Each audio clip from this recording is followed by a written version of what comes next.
Segundo ponto, os ministros ficaram muito incomodados, isso foi dito abertamente durante a reunião, que a Polícia Federal acabou investigando, no final das contas, o ministro Dias Toffoli. Porque a partir do momento que tem muitas informações, a Polícia Federal se concentrou somente no que dizia respeito ao ministro, para dar essa, entre aspas, cartada, para que ele saísse da relatoria do caso. Isso foi visto como um foco no ministro, como uma investigação. Não se pode, a Polícia Federal não pode investigar um ministro do Supremo sem autorização do STF, e isso foi criticado durante essa reunião. Então, esse é um ponto também considerado importante. No final das contas, Toffoli, que não queria abrir mão, abriu mão, porque também a saída foi não ser declarada a suspeição dele. Ele entendeu que seria melhor para a imagem dele, para a imagem do Supremo Tribunal Federal. Os ministros conseguiram convencê-lo e todos concordaram com isso. Isso, de fato, foi unânime. E esse é um ponto importante. Ele sai a pedido, foi como constou na nota final. Qual que foi a decisão? A decisão foi justificada da seguinte forma pelo Supremo: levando em conta o bom andamento dos processos e considerados os altos interesses institucionais. O que foi determinante? Pressão interna e pressão externa, em especial. Foi o que aconteceu. Theo, sobre essa informação que está no ar, da tua apuração. Ministros criticaram o PF por investigar Toffoli sem aval. Aí, às vezes, dá um pouco de uma bugada no entendimento do processo mesmo, da cabeça de muita gente, eu imagino. Por quê? A Polícia Federal apreende um celular que pertence ao protagonista da história, Daniel Vorcaro. E aí a PF, ao ver criptografia e tudo mais, seja lá como, vê todas as informações e vê que lá tem mensagens, como a gente trouxe as apurações todas aqui, de citações a Toffoli. O Caio Junqueira comentou com a gente, inclusive, assim que nós soubemos, que tem mensagens entre os dois, que tem uma intimidade, que tem tudo. Como haveria de ser, então? A PF veria e pensaria, bom, aqui eu não posso me meter, mas aí eu aviso o Supremo que tem citação. Porque também duas pessoas numa mesma estrada de investigação, como é que divide isso, assim?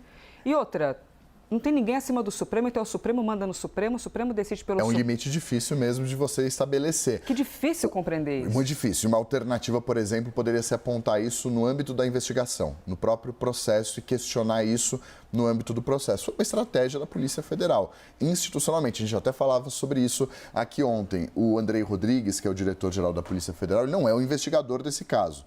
Tem uma investigadora, a delegada Janaína Palazzo é a responsável por conduzir essa investigação na Polícia Federal. A que fez a o depoimento, que fez a cariação em 30 de dezembro. Foi aquele negócio também, um dia bem marcante, totalmente tenso, né? Faça as perguntas aqui assinadas pelo ministro Toffoli, entendi. Essa é a delegada responsável por tudo. Ela é responsável por esse caso e quem conduz essa investigação. Eu acho que esse é um ponto importante, depois a gente vai falar sobre a cariação e esses embates todos, mas um ponto importante é: o Andrei Rodrigues foi ao Supremo como chefe da instituição. Então, foi um papo institucional entre o diretor-geral da Polícia Federal e o presidente do Supremo Tribunal Federal. Foi a alternativa encontrada para expor o que eles viam, a Polícia Federal, a corporação, como inconsistências no âmbito dessa investigação, algo que não poderia acontecer, que é um ministro que teria ali um certo conflito na avaliação dos investigadores. Então, essa foi a alternativa encontrada. Os ministros viram isso como uma investigação,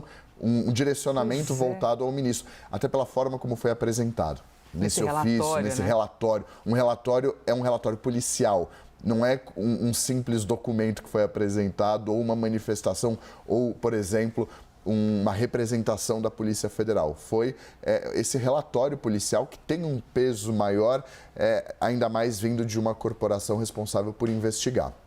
Isso foi motivo de críticas. Fato é que, durante a conversa, os ministros concordaram que era preciso dar uma resposta à sociedade. Trazendo um pouco dos bastidores, diversas alas do Supremo foram ouvidas nessa conversa, foi um debate, foi uma discussão, teve momentos de tensão, mas muitos momentos também de concordância entre os ministros. Eles entenderam que era preciso dar uma resposta à sociedade, ou seja, apertou. Houve uma pressão muito grande. E é engraçado, houve uma pressão interna no Supremo Tribunal Federal. Colegas do ministro Dias Toffoli vinham reclamando nos bastidores e expondo esse incômodo com as decisões do ministro. Então, isso já era sabido, havia uma pressão interna. Já tinha uma coisa meio um climão.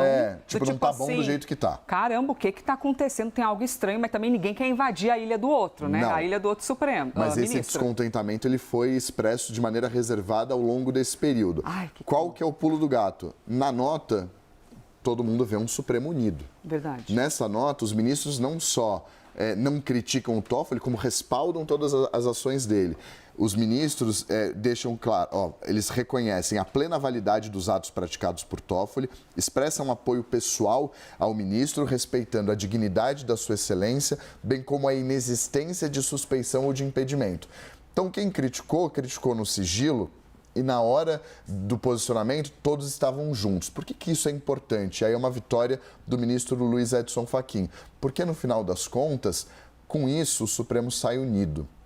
O Supremo fragilizado em meio a um desgaste nunca é bom. Isso para nenhuma instituição. A instituição tem que estar sempre coesa, unida. Goste ou não das decisões dos colegas, concorde ou não com essas decisões. Num momento como esse, de fragilidade do Supremo, de uma série de críticas, de ofensiva de algumas instituições contra o Supremo, com uma eventual possibilidade de pedido de impeachment avançar, por exemplo, no Senado, ou CPMI, CPI do Banco Master. Isso com o Supremo fragilizado seria muito ruim para a imagem institucional e para essa coesão. Um Supremo unido, mesmo que discordando, isso aconteceu no passado no governo Bolsonaro. Diante de críticas, de ataques, o Supremo se uniu. Eles se abraçaram mesmo com históricas divergências, por exemplo, Gilmar Mendes e Luiz Roberto Barroso. O Supremo deu passo atrás e cada um pegou um na mão do outro.